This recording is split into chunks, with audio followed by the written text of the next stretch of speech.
more even than she was. And, so this horse had a little bit, I'm sure when she drops the shoulder, her whole body had a little bit of a rocking action. She carries herself from the looks of her, she carries herself pretty straight as far as her barrel staying in the center. But she was, every now and then she would drop that shoulder. Now, why would she just do it now and then and not constantly? Well, part of it was the rider. Okay, so it's rider error. Rider to a point, yes. That's right. The owner is not as stable as the trainer. The trainer said when she rode the horse, she didn't have any problem with, but occasionally with the owner of the horses on there, the horse would drop out the shoulder. So it's a difference in riding skills. And, say you can't shoe for a rider. Well, we were dealing with pressure that was built up because of rider. And you've got to work around whatever kind of pressure is thrown at you and how to deal with it. I know my wife was, this weekend, she was saying that her hip was hurting a little bit. My wife's hip was hurting. Yes. And I said, what did you do? Did you fall or something? And we were working on the fence a couple of weeks back and stuff.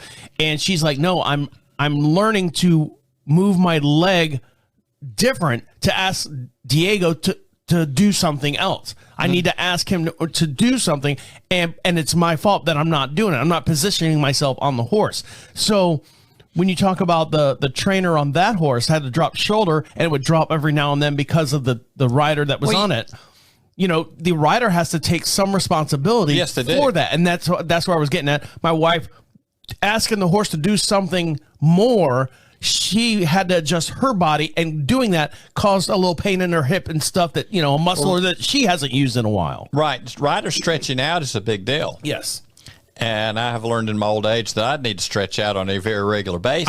I see you, Mike, when you come over here to do the horses. Do my valet maneuvers and all that, yes. You look like you're on Swan Lake. Exactly. But, it could be as simple as right hand, left hand. Most people are right-handed, and maybe occasionally she bumps the horse at the right time in that right hand. And this is just throwing different scenarios out there. I don't know because I hadn't watched the rider. But say at the right time, she gets a little steady. She bumps bumps her in the mouth of that right hand. Well, with your hands, you can you can limit the movement of the shoulder just by not much. And it also plays a part of the back end. You got a rider that's a little weaker on one side with the leg. Maybe when they go to move them, they're not picking them up as good on the one side. I don't know. I've not seen the rider. I need to sit down with the owner and try to figure out exactly what the rider's doing, just from my knowledge. That's what I was going to ask you. How far do you take it, Mike, as far not stepping out of your zone, out of your, the kids say, is not zone? Stay in your lane is what they say. How far? Have you ever seen me drive? Yes, I have. How do you know what point to go? Okay, if the trainer is saying when I ride the horse doesn't do it, right? And then the trainer's saying that the rider is riding the horse, or the owner or whatever, and it does it with the horse. Where do you draw the line and say, do you approach the rider or do you approach the trainer? Where's your contact to say, hey, look, this is what's happening.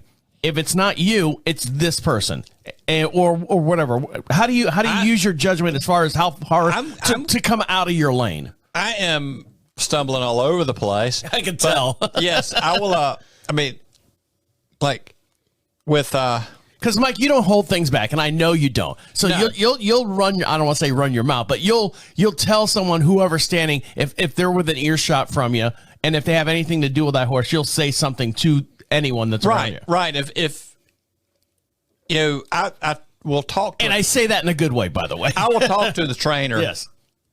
And I'm quite happy for the owner to be there when I'm talking to the trainer. Okay. Or the rider. Sometimes some of these horses, you have different riders than you have owners, even though they're in training. But I would, I want to have this discussion with the trainer and, watch people walk. If they're wobbling around when they're walking, they're wobbling around on top of the horse. And, okay, am I dealing with where I'm having pressure build up? Am I giving it enough relief, or do I need to give it a little bit more? And that's just a lot of years of having your hands in it. I could probably teach you a few shortcuts to where you can start figuring it out a little quicker. But I've learned from some of these old pro farriers that I have worked with. It taught me tricks, taught me to pay attention, to feel it, see it, taste it, and watch the horse, and watch the horse again, and see what the horse does when it comes back, and is that still a problem? So does that make any sense? It makes not at all. I'm just rambling. No. It makes dollars. All right, guys, stick around when we come back.